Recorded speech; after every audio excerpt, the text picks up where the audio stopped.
about this? Why do we feel so differently about 2 weeks off work rather than 2 weeks in prison? I mean, they're both still 2 weeks, right? Now, setting the social stigma aside, when you take time off work... Yeah, of course. We get it to you by Friday. Nora, where's Davis? He's off on 2 weeks annual leave. What? Again? That's hardly ever here. Probably striving at home so he can get out doing those reports. But tell you what, two can play that game. Dock him 2 weeks' wages. But why would we rather not spend 2 weeks in lockup?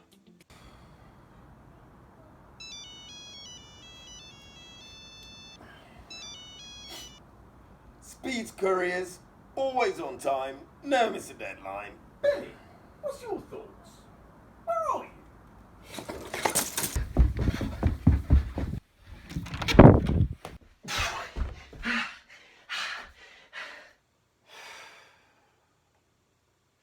Cue intro.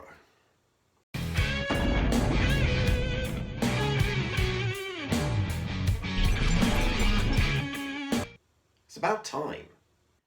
What? I'm not late. You're late. I've been here waiting. You're the one who cut to the intro before I got a chance to say anything. No, it's about time, where your mind is. On holiday, hopefully you don't want it to end. You don't want to be back at work. You stay present. In prison, you're thinking about what you're missing out on, regrets of the past, and dreams of what you want to do. I mean, I don't know, I've never been to prison, but I imagine that's probably what I'd do. Ever been on a fun breakaway, but really you wanted to be somewhere else, or with someone else, or worse, both? It's boring. Time drags. You yearn, can't wait. And I think this is what makes recovery hard. Slave to two masters. If you love your training, it becomes harder to love your recovery.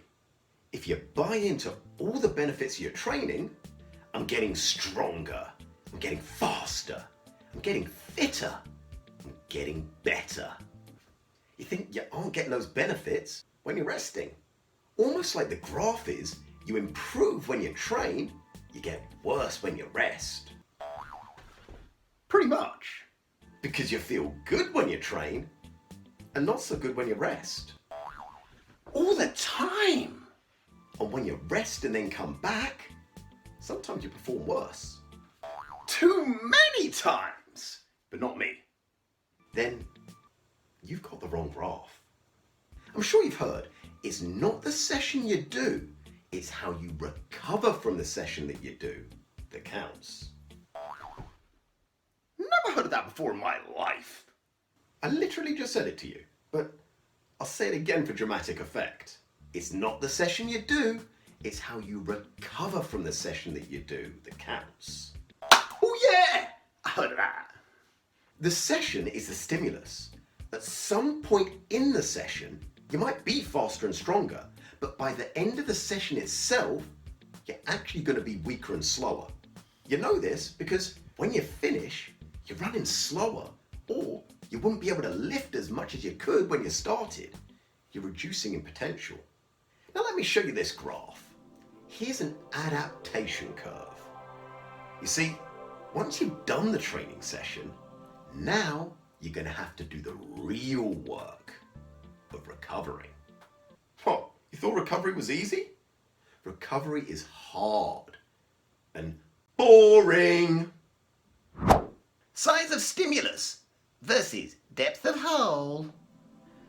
Remember that graph? Here's the problem. It has a lot of cousins. All the same principles, but all slightly different curves. And that reflects the different ways that we all recover.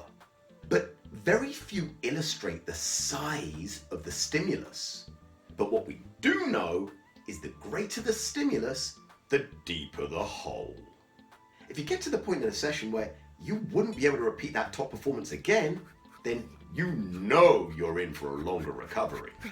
You've dug deep, but the deeper you dig, the more earth you've got to put back in to get level with the surface again. So why would anyone dig deep if it's going to take longer to recover from? Because of the payday on the other side when I recover. I'm going to make it rain PBs.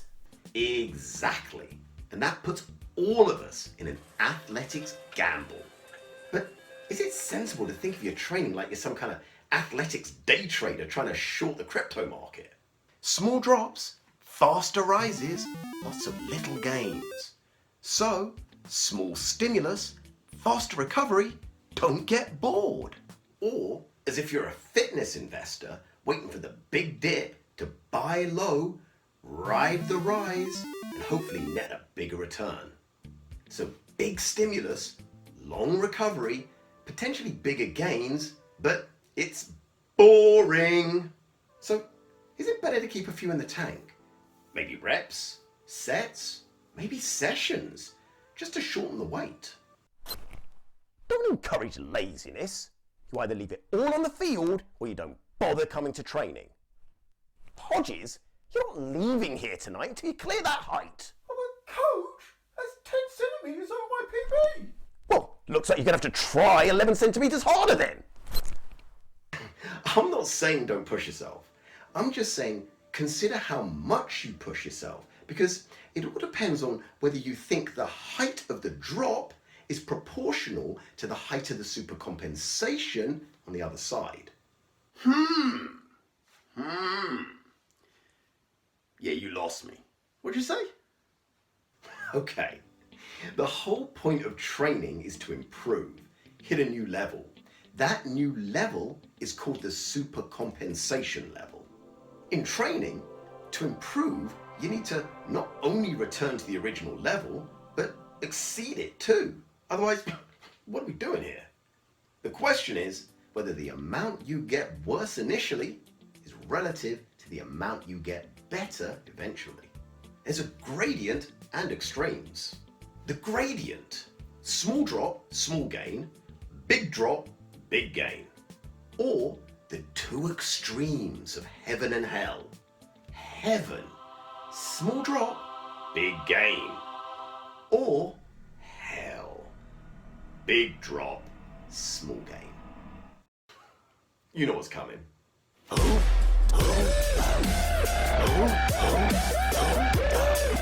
And you can guess which one is boring. So to answer this question of whether the size of the hole you dig is proportional to the gain you get rising out of it, we need to consider this. Life is a percentage of training. Training is the laboratory that we perform in to handle life better. One teaches us about the other, so let's use life to teach us here. Is it easier to recover from failure or recover from success? Well, depends on how much you drank celebrating, eh? You're all right, boozy loser. Everyone knows it's easier to recover from success than a failure, though. Success rate, success rate! Glad you said that. So now let's relate that back to training. The harder you push in session, the longer it's going to take you to recover after session. If you take it to failure though, your recovery is starting from failure.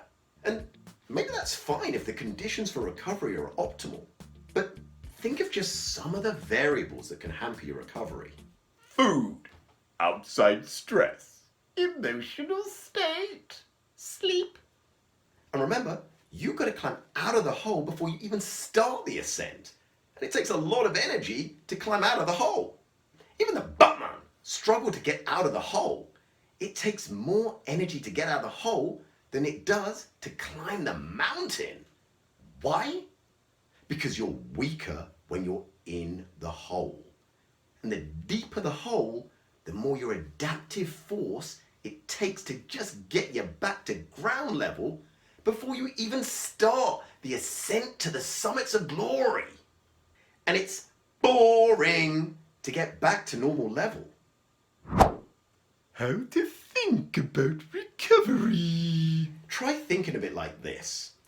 After the session, when you're in the hole, inadequate or inappropriate nutrition is like a slippery surface you're trying to get up. Other stressful workloads is like trying to climb out with a backpack on. A lack of good vibes or humor in your life is like having a naysayer in your hole with you, just pulling you down with their every word. And a poor night's sleep is like trying to scale a vertical wall rather than a slope. Oh, come on. Everyone knows we've got to eat well, reduce stress, be happy, sleep sweet to recover. It's a cliche. Because it's true. But if we don't give it enough weighting in our mind, really visualizing exactly what's happening in that first phase of recovery, then this will slow down the recovery in that phase and make it boring. We'll think that recovery is a bit of a waste of time. Dead time.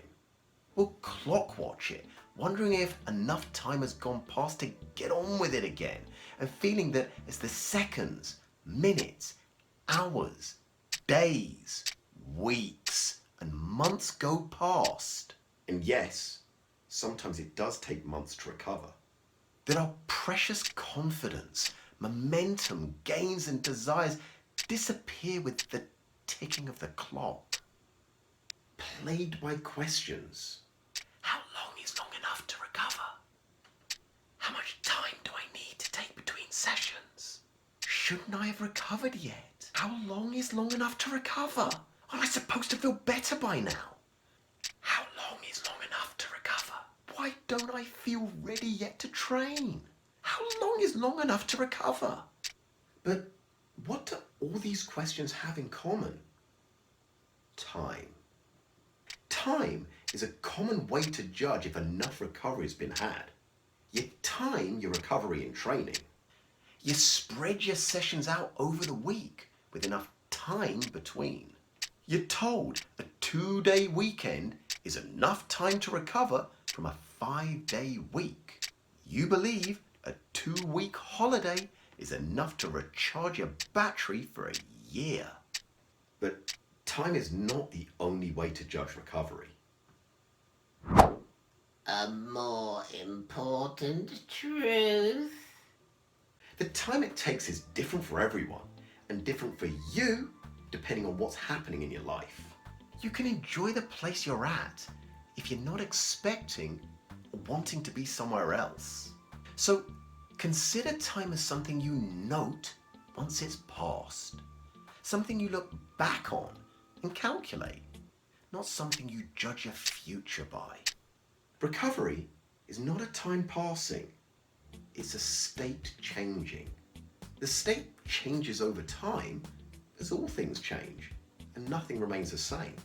But not just because of time. And while time is on the list, it's not a hierarchy. They're all kingdoms. It's hard being a slave to two masters, but you need to be a citizen of all of these states. Yes, it's cliche. No, it's not revolutionary. And you've heard it a million times before. But sometimes I can't say things that are gonna blow your mind or rock your world. They're just bog standard simple truths. But an often heard truth can lose impact. So I'm gonna give this the hardest impact possible to embed this concept for you. Surprise, motherfucker.